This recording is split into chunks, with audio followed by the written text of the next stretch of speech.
¿Qué tal? Estamos aquí nuevamente en estos cursos bíblicos de la Sociedad Bíblica San Pablo para en esta oportunidad comentar o seguir comentando los personajes femeninos en otra de las figuras femeninas que encontramos en el Evangelio de Juan, que en este caso viene a ser la samaritana. Quiero antes hacer una pequeña introducción a este comentario que estamos haciendo de las figuras femeninas, porque en el caso de la Sagrada Escritura, recordemos que San Juan va a tomar un tema, un elemento que aparece o está muy presente en la relación que Dios mantiene con su pueblo.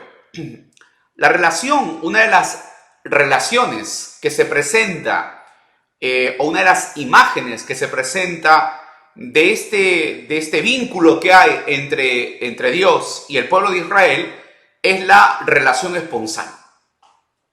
Hay que recordar, por ejemplo, que la primera escena de la Sagrada Escritura es un matrimonio, ¿no? El matrimonio de Adán y Eva, y es una pareja también. Hay que tenerlo muy presente esto porque aparecerá en el Evangelio de San Juan. Y la última escena de la Sagrada Escritura, del canon cristiano, es también una boda, que viene a ser las bodas del Cordero con la Nueva Jerusalén. Las bodas del Cordero con la esposa, que viene a ser esa esposa engalanada, ¿no? Que llega muy ataviada, muy adornada, para el esposo, que en este caso es el Cordero. Entonces, la Sagrada Escritura empieza en el Primer Testamento con un matrimonio y termina finalmente con otro matrimonio. ¿Por qué les pongo este caso? Porque hay en el Evangelio de San Juan una figura muy presente de esta relación esponsal de Dios con el pueblo de Israel. Y en este caso, la figura, digamos, el lugar, como lo veíamos en el comentario de la boda de Caná, el lugar de Dios lo ocupa Jesús. Entonces Jesús ocupa ese lugar de Dios y ocupa el lugar del esposo, del novio, ¿no? Del varón, que en este caso se dirige a María, si nos hemos dado cuenta, ¿no? En el texto de la boda de Caná, como mujer. Y también aquí, ¿no? Con la samaritana se va a dirigir como mujer. Esto va a estar muy presente en las otras figuras que vamos a comentar durante este ciclo de conferencias del Evangelio de Juan y la figura femenina. Bien, pasemos ahora a hablar en el capítulo 4 del Evangelio de Juan, y no me voy a detener más, sino voy a comentar el texto. En el capítulo 4, propiamente inicia con la escena, el versículo 4, ¿no? El versículo 4. Dice, y era necesario pasar por Samaria. Está hablando de Jesús, y Jesús entra en Samaria, dice, porque era necesario. O sea, tenía que pasar por Samaria, ¿no? Esto ya nos dice algo muy importante, porque como que hay una nota teológica en este dato, ¿no? Recordemos que Samaria es un lugar de rechazo, de enemistad, ¿no? Hay una enemistad muy fuerte entre los de Judea y los de Samaria, ¿no? Por todo este problema que hay, no solamente religioso, sino problema político también, ¿no? Hay un problema fuerte, problema económico, ¿no? Están unidos esos tres elementos, ¿eh? Hay una enemistad que se va alimentando en varios momentos de la historia. Entonces, cuando se dice que era necesario que Jesús entrara en Samaria, está diciendo que es la voluntad de Dios que Jesús pase por ese pueblo, que es un pueblo donde lo de Judea, ¿no? La religión oficial no desea pasar, ¿no?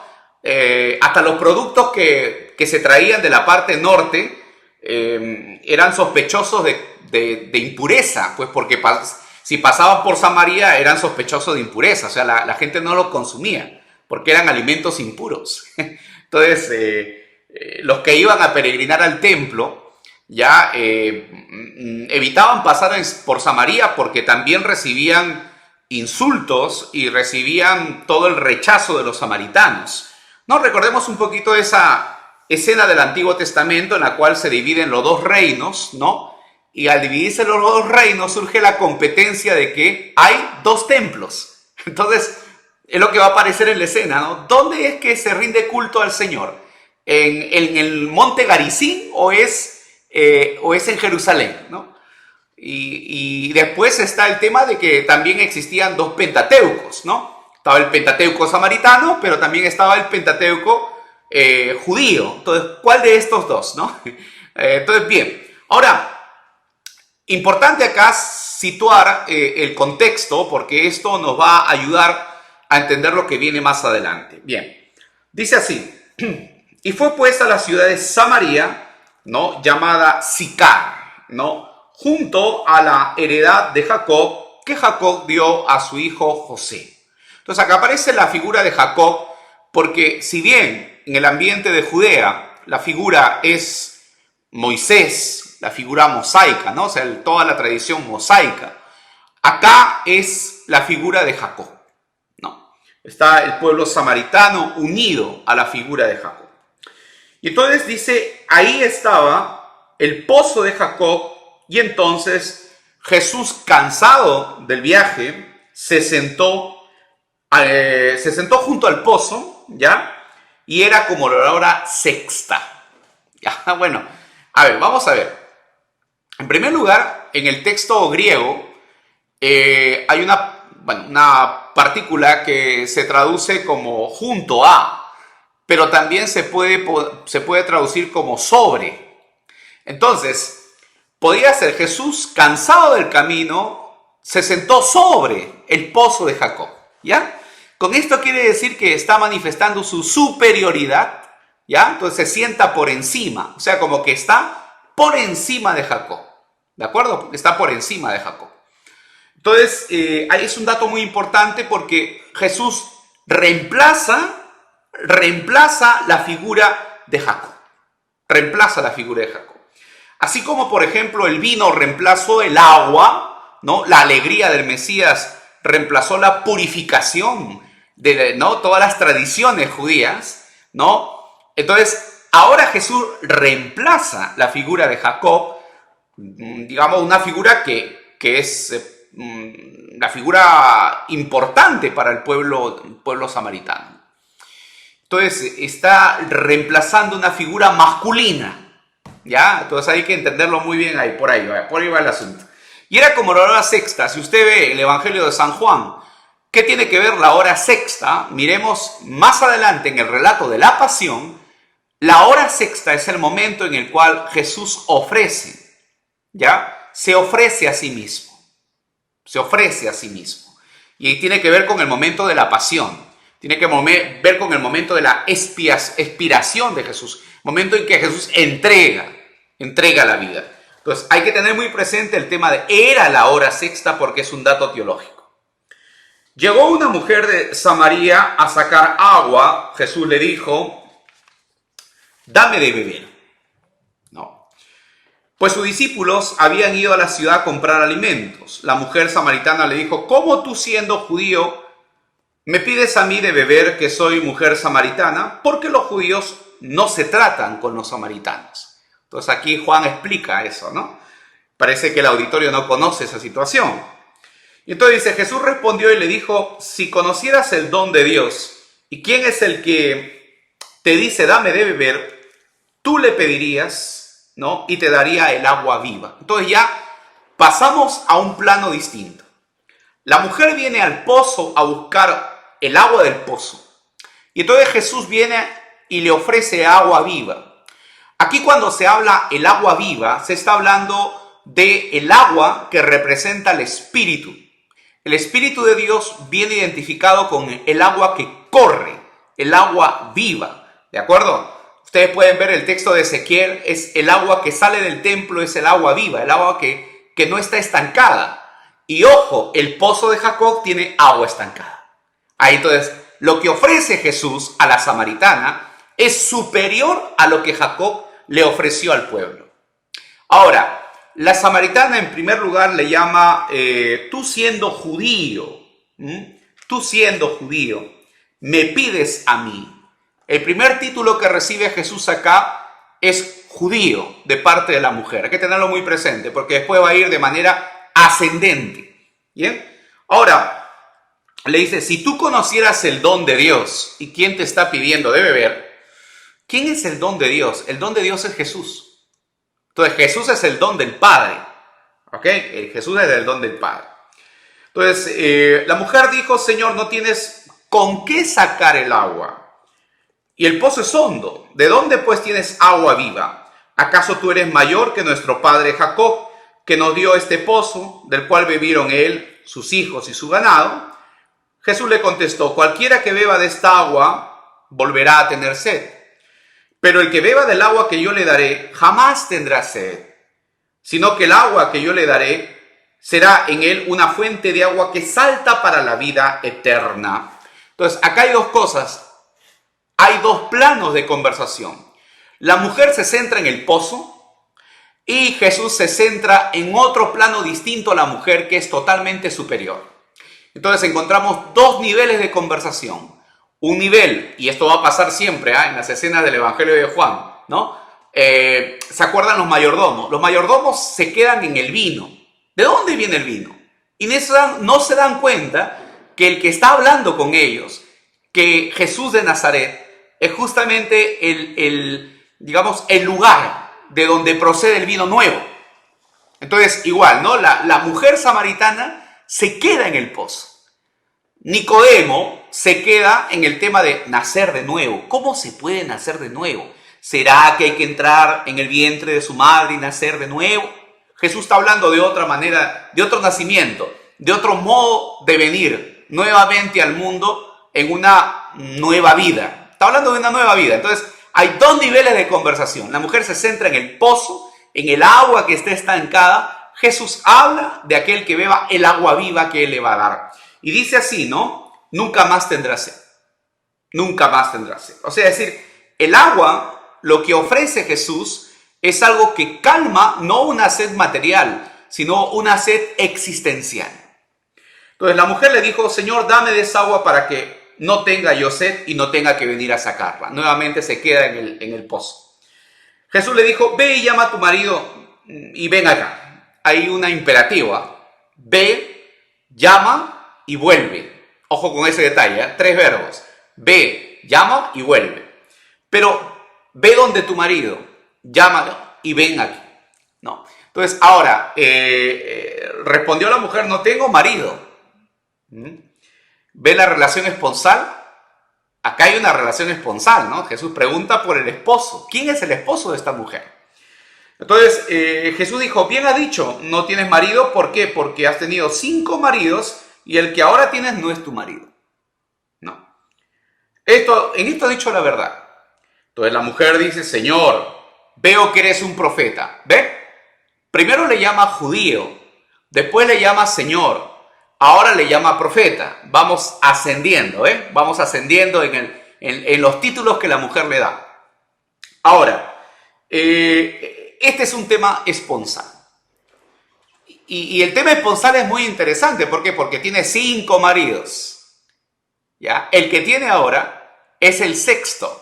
Por tanto, significa que la mujer ha tenido una relación con divinidades distintas, con esposos diferentes, pero ninguno de ellos será como Jesús. Jesús es el 7º y por tanto el número 7 significa el número perfecto. Jesús es el esposo perfecto y es la relación plena que necesita la mujer. Entonces volvemos a la relación esponsal. La mujer samaritana está representando al pueblo samaritano. No es una mujer con nombre y apellido. Acá Juan está yendo mucho más allá de lo que viene a ser una información que se le ha dado sobre Jesús que habló con una mujer samaritana. Acá los personajes tienen mucho más de simbólico que de real. Acá la mujer representa al pueblo samaritano. Entonces la mujer samaritana representa toda una colectividad. ¿De acuerdo? Y ese pueblo samaritano pasó por diferentes divinidades. por diferentes creencias, ¿no? Se alejó del culto a Dios y entonces ahora se presenta a Jesús como su auténtico esposo. Entonces esa es la relación esponsal. Por eso digo, mujer, le dice, ¿no? No menciona su nombre. Mujer, llama a tu marido.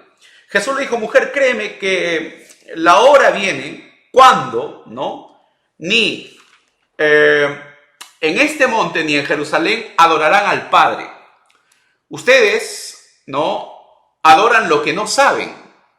Nosotros adoramos lo que sabemos porque la salvación viene del ambiente judío. Entonces, acá, en esta escena, en esta frase, Jesús está presentando la teología propia de su pueblo. La salvación viene del ambiente judío, ¿no? El Mesías procede del ambiente judío. Pero, lógico, acá el tema de la relación con Dios está totalmente superado por la relación, la unión con Jesús. Y la unión con Jesús no tiene nada que ver con un lugar físico. No tiene nada que ver con un tema nacionalista. Entonces eso es importante. Jesús viene a liberarnos de una fe que está unida a un tema de la raza. O sea, no puede ser eso. La relación con Dios no puede estar reducida a un tema de culto, al tema de un lugar específico, ni al tema, por ejemplo, de digamos, un espacio, una estructura, ¿de acuerdo? Y una nación. Supera eso. Entonces, ahora viene el tema. Pero ahora viene la hora en que los verdaderos adoradores adorarán al Padre en espíritu y en verdad. Fíjese que la verdad es un modo para adorar a Dios. Vivir en la verdad es un modo para rendir culto a Dios. Rendir culto a Dios. Porque también dice, al Padre tales adoradores busca que lo adoren. Dios es espíritu. Entonces acá hay una superación de la relación con Dios que no está ligado a un tema de un lugar concreto, un templo, un culto y un sacerdocio, ¿no? Y los que lo adoran en espíritu y en verdad, es necesario que lo adoren. Dijo la mujer, sé que ha de venir el Mesías, llamado Cristo. Cuando Él venga, nos enseñará todas las cosas. Claro, ahí la samaritana está citando una tradición judía muy importante. La venida del Mesías es un momento en el cual el Mesías va a aclarar la Torá. Por eso es que cuando Jesús entra al templo y viene ¿no? esa escena de la purificación del templo, es una escena muy importante que dice algo del mesianismo de Jesús, porque el mayor temor era sobre todo de la institución sacerdotal. Cuando venga el Mesías va a reformar la liturgia. Va a reformar la liturgia y va a aclarar los puntos más importantes de la Torá. Eso es lo que está mencionando la mujer. Se lo dijo la mujer, ¿no? Vendrá el Mesías y Él nos va a aclarar muchas cosas. Jesús dijo, yo soy el que está hablando contigo. Entonces la frase yo soy aparece también en otros momentos importantes del Evangelio de Juan, ¿no? Cuando a Jesús lo toman preso en el lugar, en el huerto, como menciona el Evangelio de San Juan, Jesús también vuelve a decir yo soy, ¿no? Entonces acá yo soy el que está hablando contigo, incluso podríamos decir supera la imagen de Mesías. En esto llegaron sus discípulos y se asombraron de que hablara con una mujer a solas. Sin embargo, ninguno le dijo, ¿qué preguntas o qué hablas con ella? Entonces la mujer dejó su cántaro, se fue a la ciudad y dijo a los hombres, venid, vean a un hombre que me ha dicho cuanto he hecho. ¿No será el Cristo? Entonces acá hay otro título que la mujer le da, el Cristo. ¿De acuerdo? Ahora, que los, discípulos se sorprenden a ver a Jesús que está conversando con una mujer a solas, claro, porque ningún varón, ni tampoco una mujer casada, no estaba permitido que una mujer casada hablara con alguien que no es su marido. Entonces, esto es una conducta, conducta muy normal en el contexto de Jesús. Entonces, sigamos con el texto. Sigamos con el texto. 31, versículo 31. Ahora entra en escena los discípulos. Ahora sale la mujer, desaparece la mujer y entra en escena los discípulos y el maestro va a explicar, ¿no? Y los discípulos van a preguntar. 31. Entre tanto los discípulos le rogaban diciendo: Rabí, come. Entonces les dijo Jesús: yo tengo una comida, ¿no?, que comer que ustedes no saben. Entonces los discípulos decían entre sí: ¿le habrán traído algo de comer? Acá evidentemente estamos ante lo que aparece también en los evangelios sinópticos, ¿no? Estamos ante una situación de incomprensión. O sea, los discípulos dicen cosas, pero que no están unidos a lo que el maestro está entendiendo, ni a lo que el maestro está diciendo. Esto aparece mucho en el evangelio de Marcos y en los sinópticos, ¿no? Entonces, bien, ahora dice, Jesús dijo: mi comida es que haga la voluntad del que me envió y que acabe con su obra. ¿No dicen ustedes: aún faltan 4 meses para que llegue la siega? Yo les digo: alzad vuestros ojos y mirad los campos, porque ya están blancos para la siega. Y el que siega recibe su salario, recoge su fruto, recoge su fruto para la vida eterna, para que el que siembra se goce juntamente con el que siega, ¿no? Acá está utilizando 2 elementos que tienen que ver con la evangelización. O sea, en esta parte, cuando Jesús habla con los discípulos, está haciendo referencia a la evangelización. La siembra, lo encontramos también en los sinópticos, está comparada con la evangelización, la predicación del reino. Y la siega es lo que van a hacer los discípulos y es lo que van a hacer los primeros cristianos cuando tengan que cosechar los frutos de la evangelización de los primeros apóstoles.